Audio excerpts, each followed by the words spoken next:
수요 말씀 기도회 2025년 8월 27일입니다. 계속해서 우리 바울 신학 공부합니다. 네 번째 시간 바울의 생애와 선교여행, 두 번째 동족들의 저항과 박해의 연속인 선교여행이었다는 것입니다. 바울이 늘 어려움을 겪었던 것은 유대인 동족들의 방해였습니다. 굉장히 아이러니한 일이죠. 유대인들이면 같은 동족이면 서로 도와야 될 텐데 유대인들 동족들이 이방인들보다 더 방해가 심했다는 거죠. 그가 방문했던 대부분의 지역에서 현지인들을 상대로 한 전도 결과는 아주 풍성하였습니다. 하지만 10중 8구 그를 향한 방해 세력은 동족 유대인 공동체였다. 저들이 종교나 어떤 신앙적 이유가 아니라 장사하는 사람들의 이해관계로 바울의 복음 전도를 방해하였던 경우도 있습니다.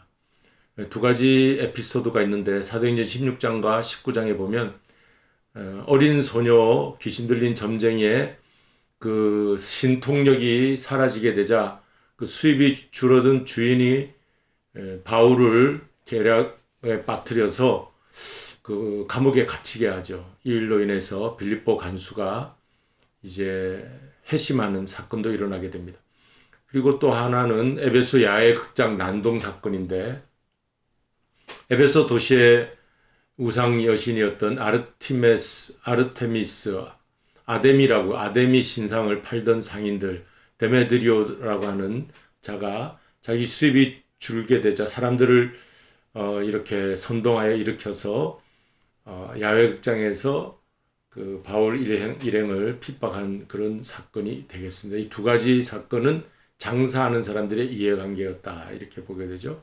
그러니까 바울의 복음 전도에 있어서 순탄한 일만 있는 것이 아니라 계속되는 방해가 있었다. 특별히 유대인들 동족들의 방해도 심했다.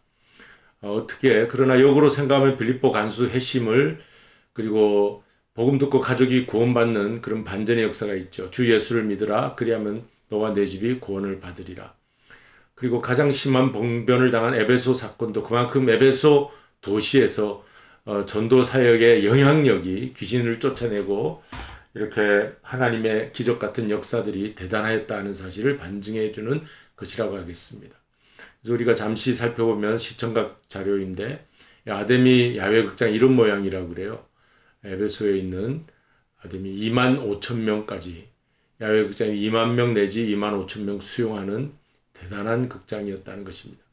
여기에서 많은 사람들이 호위하면서 소리 지르고 바울 일행을 이제 겁박을 하게 된 것이죠. 아데미 여신상은 어떤 모습인가 생각해보면 이런 모습이었다면 중요한 건 아니지만 세계 7대 불가사의 중에 하나가 아데미 여신상이 아주 큰 거대한 여신상이 세워져 있었는데 이거는 조각상이죠. 이 조각품 만들어서 파는 상인들이 바울 선교 여행 일행들을 방해하고 핍박하였습니다. 이방 지역의 유대인들에 의한 박해는 1차 선교여행뿐 아니라 2차 선교여행 종착지인 고린도에서도 되풀이 되었다. 그리고 소수의 유대인과 이방인은 바울의 복음 듣고 믿었어요. 그러나 대다수의 유대인은 바울 공격하고 급기야 바울을 고소하여 법정으로까지 끌고 가는 그런 일들이 많았습니다. 바울이 재판정에서 변명하는 것이 곧 설교가 되었다 하는 것을 우리가 알 수가 있죠. 하나님의 선택된 백성으로 하나님의 구원을 앞장서서 거부하는 유대인들의 모순된 행보는 어떻게 설명해야 할까? 저들이 이스라엘 백성들이 구약에서는 옛 언약이지만 하나님으로부터 선택된 백성들이었는데 어떻게 구원을 앞장서서 거부하고 있는지 이 모순된 행보 어떻게 설명해야 할까요? 저들은 옛 과거의 율법에 남아 있었기 때문에 그렇습니다. 과거의 율법 신앙에 집착하여서 현재의 새로운 복음 진리와 하나님의 그 은혜를 보지 못하는 새로운 구원의 길을 제시해도 저들이 받아들이지 아니하는 그런 고집, 완고함 거기에 빠져 있었기 때문입니다. 그래서 이방인 전도보다 더 어려운 것이 유대인 전도였다. 참으로 아이러니하죠. 왜냐? 옛 과거에 집착하거나 옛 율법 신앙에 고착되어 있으면 새로운 것을 받아들이기가 힘든다는 거예요. 그런 일이 있었다는 것을 우리 사도행전을 읽으면서 우리가 보게 됩니다. 그리고 유대인들의 저항과 위협은 3차 선교여행을 마치고 예루살렘 방문했을 때 더 극에 달했다. 그래서 이때는 이제 비장한 결단을 하는 그 기절들을 우리가 만나게 되는데, 바울이 자기 앞에 놓여진 죽음을 예감하고, 우리가 좋아하는 암송 구절입니다. 두 가지 암송 구절 우리가 지금 배울 텐데 얼마나 비장한 결단인지, 그의 비장한 마음을 담고 있는 성경 구절을 우리는 암송하고 요절로 아주 좋아하는 내용이 되겠습니다. 사도행전 20장 24절입니다. 다름이 아니라 같이 읽겠습니다. 내가 달려갈 길과 주 예수께 받은 사명 곧 하나님의 은혜의 복음을 증언하는 일을 마치려 하면은 나의 생명조차도 조금 더 귀한 것으로 여기지 아니하노라. 이게 이러한 배경 속에서 나온 말씀입니다. 사도행전 21장 12절 13절에서는 다 같이 읽겠습니다. 시작. 우리가 그 말을 듣고 그곳 사람들과 더불어 바울에게 예루살렘으로 올라가지 말라 권하니, 바울이 대답하되 여러분이 어찌하여 울어 내 마음을 상하게 하느냐. 나는 주 예수의 이름을 위하여 결박당할 뿐 아니라 예루살렘에서 죽을 것도 각오하였노라. 죽음을 앞둔 비장한 결단의 표현이죠. 그리고 또 3차 정교여행 때 우리가 알 수 있는 것은 매복 결사대가 40여 명이나 숨어 지내면서 바울이 오기를 기다리고 있었다는 것입니다. 아주 충격적인 일이죠.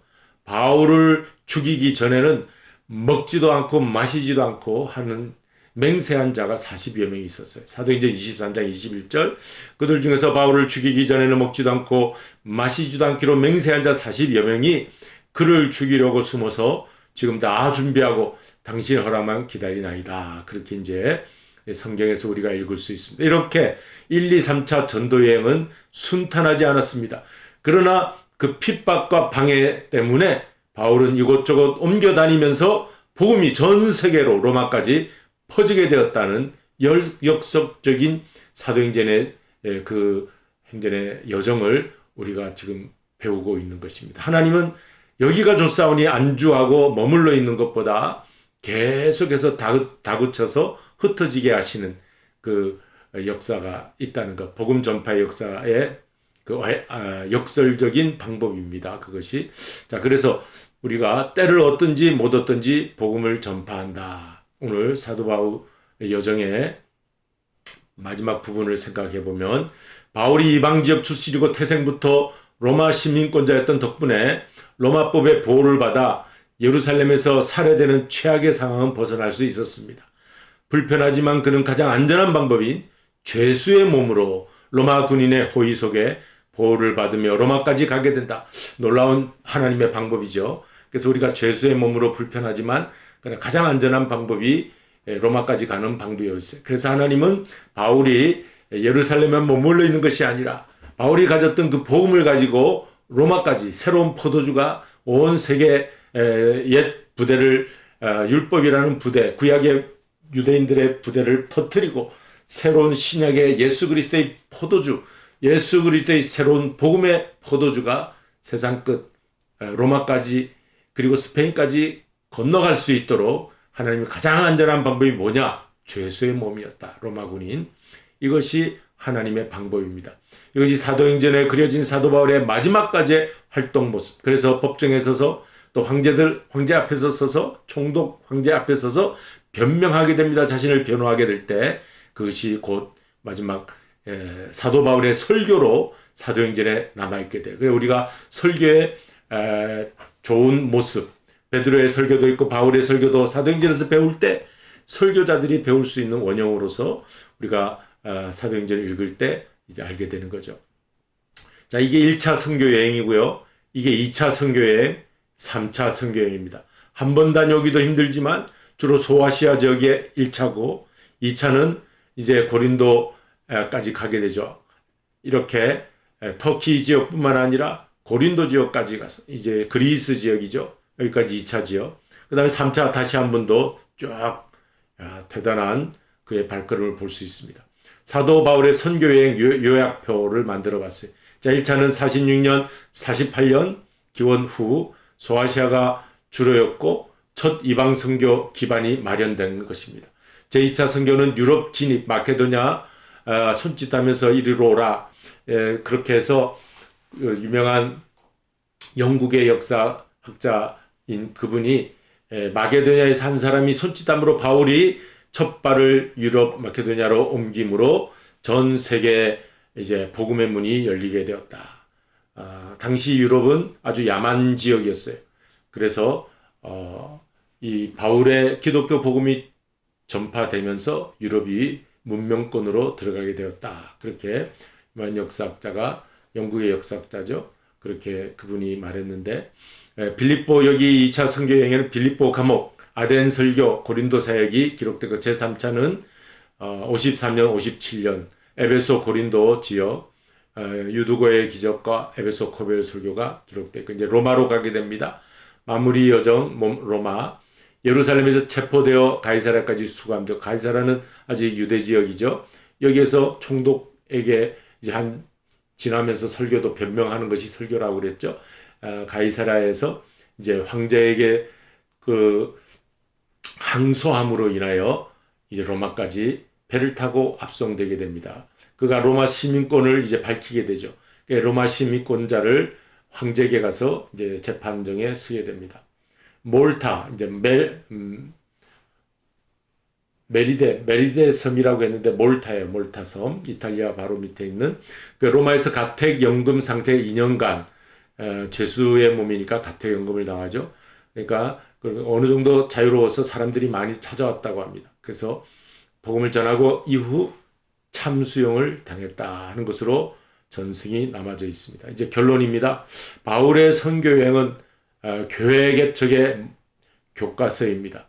그리고 교회론, 특별히 교회론을 우리가 신학 정립한 교리적인 그러한 바울 선교 여행에서 우리가 배울 수가 있습니다. 그리고 이방 세계와 연결되는 모습이 어떻게 연결되는가 하는 것을 우리가 교과서적인 것으로 우리 사도행전에서 배울 수 있는 것이 바울의 선교 여행이다. 이게 결론이 되겠습니다. 그리고 그의 여정과 간증이죠. 일종의 선교 에피소드는 제자훈련의 모델입니다. 그리고 복음 전파를 이렇게 해야 된다. 복음 전파는 방해가 많다. 그렇지만 힘들어서라도 끝까지 달려갈 길 달려가야 된다. 이런 것이 사도 바울의 선교 여행이 되겠습니다. 이제 마치면서 우리가 지도를 잠깐 다시 이렇게 보세요. 오늘날 그래서 바울의 선교 여행 1, 2, 3차 이런 모습이다. 이제 자세하게는 우리가 알 수는 없으나 이렇게 다녔구나 바울이 하는 것을 알게 됩니다. 우리 복음성가를 나누면서 바울의 여정을 다시 한번 생각해 보겠습니다.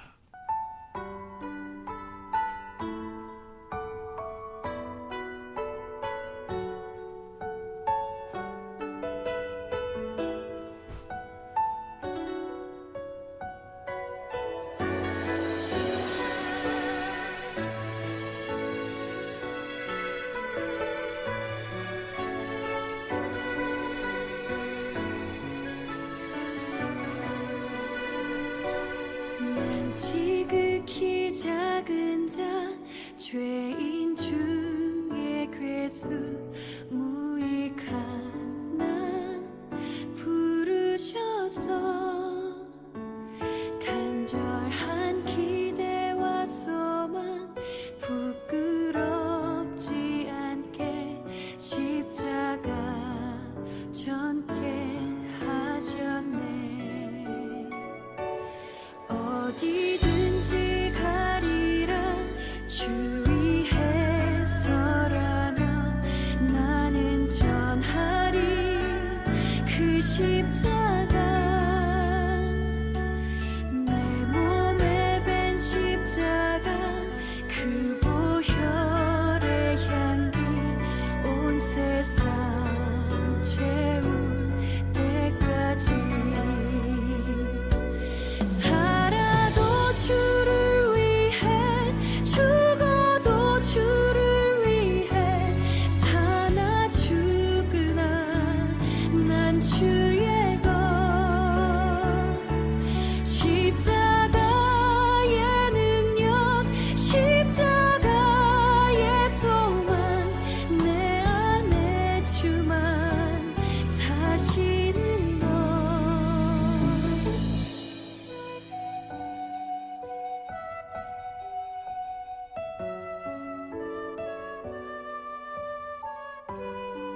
죄인 중에 괴수 무익한 나 부르셔서 간절한 기대와 소망 부끄럽지 않게 십자가 전케 하셨네. 내 사랑 나의 십자가.